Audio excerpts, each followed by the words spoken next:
ರಾಜ್ಯ ಮಟ್ಟದ ವಿನೂತನ ಮನೆ ಮನೆಗೆ ಪೊಲೀಸ್ ಕಾರ್ಯಕ್ರಮ ಇಂದಿನಿಂದ ಅಧಿಕೃತವಾಗಿ ಚಾಲನೆ ಸಿಕ್ಕಿದೆ. ಜನಸ್ನೇಹಿ ಪೊಲೀಸ್ ವ್ಯವಸ್ಥೆಯನ್ನ ಬಲಪಡಿಸುವುದಕ್ಕೆ ರಾಜ್ಯ ಪೊಲೀಸ್ ಇಲಾಖೆಯು ಮನೆ ಮನೆಗೆ ಪೊಲೀಸ್ ಕಾರ್ಯಕ್ರಮ ಹಮ್ಮಿಕೊಂಡಿದೆ.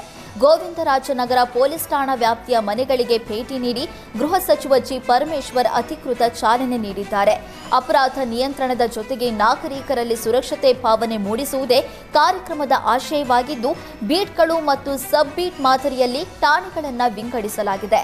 ಸಬ್ ಬೀಟ್ಗಳಲ್ಲಿ 40 ರಿಂದ 50 ಮನೆಗಳನ್ನೊಳಗೊಂಡ ಒಂದು ಕ್ಲಸ್ಟರ್ ಇರುತ್ತೆ. ಪ್ರತಿ ಕ್ಲಸ್ಟರ್ಗೆ ಒಬ್ಬ ಪೊಲೀಸ್ ಸಿಬ್ಬಂದಿಯನ್ನ ನೇಮಿಸಿ ಉಸ್ತುವಾರಿ ಅಧಿಕಾರಿಗಳಾಗಿ ಎಎಸ್ಐ ಮತ್ತು ಪಿಎಸ್ಐ ನಿಯೋಜಿಸಲಾಗುತ್ತೆ. ಇನ್ನು ಮುಂದೆ ಸಕ್ರಿಯವಾಗಿ ಮನೆ ಮನೆಗೆ ಪೊಲೀಸರು ಬಂದು ಕಾನೂನು ಚೌಕಟ್ಟಿನಲ್ಲಿ ಸಾರ್ವಜನಿಕರ ದೂರುಗಳನ್ನು ಆಲಿಸಲಿದ್ದಾರೆ.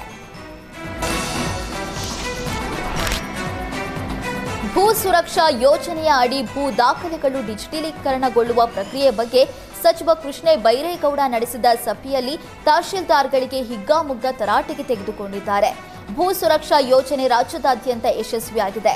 ಆದರೆ ಬೆಂಗಳೂರು ನಗರ, ಗ್ರಾಮಾಂತರ ಜಿಲ್ಲೆಗಳಲ್ಲಿ ಉದ್ದೇಶಪೂರ್ವಕವಾಗಿ ಅಧಿಕಾರಿಗಳು ವಿಳಂಬ ಧೋರಣೆ ತೋರ್ತಾ ಇದ್ದಾರೆ. ಹೀಗಾಗಿ ಅಧಿಕಾರಿಗಳಿಗೆ ಸಚಿವ ಕೃಷ್ಣ ಬೈರೇಗೌಡ ಚಾಟಿ ಬೀಸಿದ್ರು. ಆನ್ಲೈನ್ ದೃಢೀಕರಣ ವಿಚಾರವನ್ನ ತಹಶೀಲ್ದಾರರು ಉದ್ದೇಶಪೂರ್ವಕವಾಗಿ ಬ್ಲಾಕ್ ಮಾಡಿದ್ದಾರಾ ಅಂತ ಅಧಿಕಾರಿಗಳಿಗೆ ಸಚಿವರು ಕ್ಲಾಸ್ ತೆಗೆದುಕೊಂಡ್ರು. ಬೆಂಗಳೂರು ನಗರ, ಗ್ರಾಮೀಣ ಜಿಲ್ಲೆಯ ತಹಶೀಲ್ದಾರರು ಕಚೇರಿಗೆ ಹೋಗಲ್ಲ. ನಿಮಗೆ ಬೇರೆಲ್ಲಿ ಕಚೇರಿ ಇದೆ ಎಂಬುದೇ ನಮಗೆ ಗೊತ್ತಿಲ್ಲ. ತಮ್ಮ ಆಫೀಸಲ್ಲಿ ಏನ್ ನಡೀತಾ ಇದೆ ಅಂತ ತಹಶೀಲ್ದಾರ್ಗಳಿಗೆ ಗೊತ್ತೇ ಇಲ್ಲ ಅಂದ್ರೆ ಏನರ್ಥ? ಕೆಲಸ ಮಾಡ್ರಿ ಅಂದ್ರೆ ನೆಪ ಹೇಳ್ತಿರಲ್ಲ, ನಿಮ್ಗೆ ನಾಚಿಕೆ ಆಗಲ್ವಾ? ನಿಮ್ಗೆ ನಾಚಿಕೆ ಇದೆಯಾ ಅಂತ ತಹಶೀಲ್ದಾರ್ ವಿರುದ್ಧ ಸಚಿವರು ಕಿಡಿಕಾರಿದ್ರು. ರಾಯಚೂರು ಜಿಲ್ಲಾ ಉಸ್ತುವಾರಿ ಸಚಿವ ಡಾಕ್ಟರ್ ಶರಣಪ್ರಕಾಶ್ ಪಾಟೀಲ್ ನೇತೃತ್ವದಲ್ಲಿ ಕೆಡಿಪಿ ಸಭೆ ನಡೆಸಲಾಗಿದೆ. ಟೋಲ್ಗೇಟ್ ಸ್ಥಗಿತಗೊಳಿಸುವಂತೆ ಸಭೆಯಲ್ಲಿ ದೇವದುರ್ಗ ಶಾಸಕಿ ಕರೆಮ್ಮಾಜಿ ನಾಯರ್ ಪ್ರತಿಭಟನೆ ನಡೆಸಿದ್ದಾರೆ. ಕೇಂದ್ರ ಸರ್ಕಾರದ ನಿಯಮದಂತೆ 60 ಕಿಲೋಮೀಟರ್ಗೆ ಒಂದು ಟೋಲ್ ಇರಬೇಕಿದೆ. ಆದರೆ ಒಂದೇ ಕ್ಷೇತ್ರದಲ್ಲಿ 2 ಟೋಲ್ಗಳನ್ನು ಸ್ಥಾಪನೆ ಮಾಡಲಾಗಿದೆ. ಕೂಡಲೇ ಟೋಲ್ ಬಂದ್ ಮಾಡಿಸುವಂತೆ ಶಾಸಕಿ ಕರೆಮ್ಮಾ ನಾಯಕ್ ಪಟ್ಟು ಹಿಡಿದ್ರು. ಟೋಲ್ ತೆಗೆಯುವವರೆಗೂ ನಾನು ಚೇರ್ನಲ್ಲಿ ಕೂರಲ್ಲ ಅಂತ ಸಭೆಯಲ್ಲಿ ಘರ್ಜಿಸಿದ್ರು. ದೇವದುರ್ಗಕ್ಕೆ ಹೋಗೋದ್ರಲ್ಲಿ ಟೋಲ್ ಮುಚ್ಚಿರಬೇಕು ಅಂತ ಎಚ್ಚರಿಕೆ ಸಂದೇಶ ರವಾನಿಸಿದ್ರು. ತಾತ್ಕಾಲಿಕವಾಗಿ ಟೋಲ್ ಮುಚ್ಚೋದಕ್ಕೆ ಸಚಿವ ಡಾಕ್ಟರ್ ಶರಣಪ್ರಕಾಶ್ ಪಾಟೀಲ್ ಭರವಸೆ ಕೊಟ್ಟರು.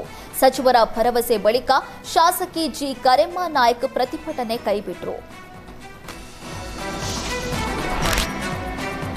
ಸಾರಿಗೆ ಸಚಿವ ರಾಮಲಿಂಗಾರೆಡ್ಡಿಗೆ ಸಚಿವ ಸತೀಶ್ ಜಾರಕಿಹೊಳಿ ಹೊಸ ಬೇಡಿಕೆ ಸಲ್ಲಿಸಿದ್ದಾರೆ.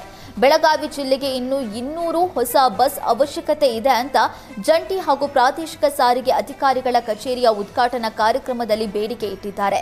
ಬೆಳಗಾವಿಗೆ 200 ಹೊಸ ಬಸ್ ಕೊಟ್ರೆ ವಿದ್ಯಾರ್ಥಿಗಳಿಗೆ ಬಸ್ಸಿನ ಕೊರತೆ ಕಡಿಮೆಯಾಗಲಿದೆ. ಬೆಳಗಾವಿ ರಾಜ್ಯದಲ್ಲಿಯೇ ದೊಡ್ಡ ಜಿಲ್ಲೆಯಾಗಿರೋದ್ರಿಂದ ಹೆಚ್ಚಿನ ಆದ್ಯತೆ ಕೊಡಬೇಕು ಅಂತ ಮನವಿ ಮಾಡಿದರು.